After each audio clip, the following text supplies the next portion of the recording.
have here? What is this? Journal. That doesn't look too hard, does it? Aha! Aha! It's always the trickiness that gets us. So what we have here is a journal. And what we're learning about in Chapter 4 is chart of accounts. And we know that there are, on a chart of accounts, there's a left-hand side of the chart of accounts and a right-hand side. The left-hand side is your balance sheet accounts. That's your assets, your liabilities, and your owner's equity. On the right-hand side, it is your income statement accounts, which is your revenue and your expenses. Assets have a 100 account number, liabilities have a 2, and owner's equity have a 3 to start your account numbers. Right-hand side, revenue starts with what number? 4, expenses, 5. Now, does anyone remember the order that we put assets? Liquidity, what does that mean? What's the easiest thing to turn into cash? Cash. Then, accounts receivable followed by supplies, then prepaid insurance. Now, if you have multiple accounts receivable, how do you list them? Alphabetically, if there are people's names by last name. Now, accounts payable, your liabilities, how do you list them? Alphabetically by whatever. Most of them are going to be business names. You're not going to have people's names on that one. Mm-hmm.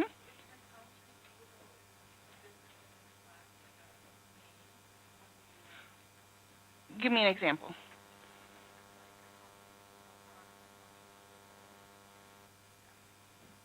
Well, so Don's would be alphabetized by D, and then two-name business, like Don's Quality Market. It would still be classified as a D because you do the first letter of Don's, and then for me, because I'm an individual, you would alphabetize it by the G for Grassl. So businesses will always be alphabetized by the order of it. So, for example, Mr. Schneider, his business was JLS Electric, right? So it's JLS is the first word for his business name, so it would be alphabetized under J. And accounts payable is going to be alphabetized by the name of the business as well. How do we do our expenses? Alphabetical, okay? I keep reminding you of this because you will have a chart of accounts on your test. You only had one example of how to do a chart of accounts in this chapter, so it's really easy to forget that. So we did the chart of accounts, then we went through and we had transactions in a journal and we posted them to a ledger. And we posted individually from our general column to our ledger, and then we posted our totals, and our totals are what we did yesterday. Totals are pretty easy, and remember when you post totals, you put your post reference underneath the column totals in parentheses. The parentheses gives you an indication that, hey, this is an account number, not an amount value. So it's not $110, it's account number 110. And you put a check mark under your general debit and credit to indicate, I know it doesn't get posted and I'm not leaving it blank to look like I forgot it. So that gives us to section 4-4. So I'm going through in a business, and I went through and I journalized transactions and I posted them, and today's November 1st. And I'm going through and doing some reports, and I realized I made a mistake. Okay? For me, Stevie, you're listening to me, right? Okay. Why don't you stop the video then? That I recorded accounts receivable Clay Ryan, and it was actually supposed to be Lincoln Hall. So I have it in Clay's account that he owes me. But it was my mistake. I just put it in the wrong person, and I have to put it under Lincoln now. And I journalized it, and I posted it already. So what we have to do today is fix that. So what would I have to do to fix this transaction? What has to happen to Clay's account? Go up or down? Down. Now, Clay is an accounts receivable account, so if his account has to go down, what are we doing to him? Crediting him, right? So Clay's account is going to have to be credited. What has to happen to Lincoln's? Debit. So it would be accounts receivable Lincoln would be debited, and accounts receivable Clay would be credited. I can't go back and draw a line through it and change it because it's already been posted and totaled from the previous page, a previous month. So we're looking at if we find a mistake for something that has happened in a previous month, what do we have to do to go through and find and fix that? And it's not going to be to erase it. We're going to go through and do a correcting entry. All correcting entries will have some type of source document with it. We've known about source documents of a memorandum, a check, a receipt, a sales invoice, cash register tape. What you will find for correcting entries, the most common source document you will find is going to be a memorandum. And a memorandum is a short note just giving authorization or explanation of what it is.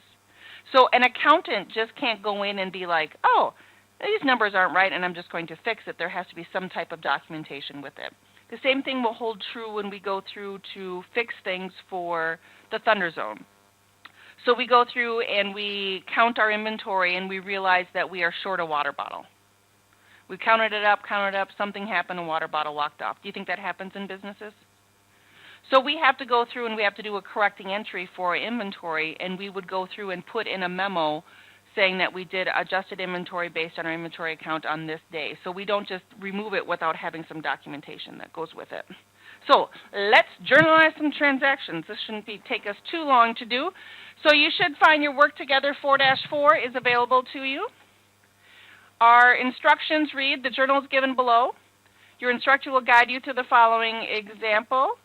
Transaction November 1st. Discovered that a transaction for supplies bought last month was journalized and posted as an error as a debit to prepaid insurance instead of supplies.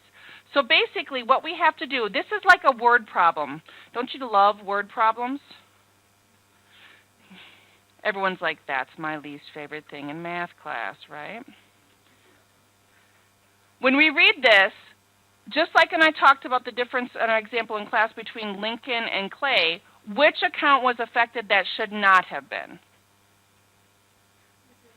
Prepaid insurance. So what has to happen to prepaid insurance? Up or down? Has to go down, which will be a credit. And then supplies would then need to be debited. So everyone should be in Work Together 4-4. And we're going to go through and journalize this transaction. The date is November 1st. Thank you. What account am I putting first? Why? You have to put your debit account first. If you go through and put in your credit account, Applia will mark it wrong. And what is the amount of it? $60. Our source document is M15. So then I'm going to go ahead and put in prepaid insurance for $60. So I'm taking it out of prepaid insurance and putting it into supplies. My second transaction for November 1st says, discovered a transaction for rent expense for last month was journalized and posted as an error to debit to repair expense instead of rent expense. So what account needs to be decreased? Repair, and which account needs to be increased? Rent. So rent is an expense account, so we're going to debit rent expense. Source document is M16, and that's going to be for $550.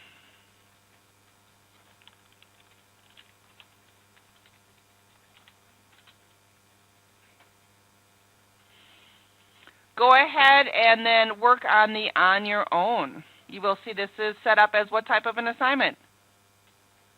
Graded. So Stevie, I do want you working on what we're doing now together in class.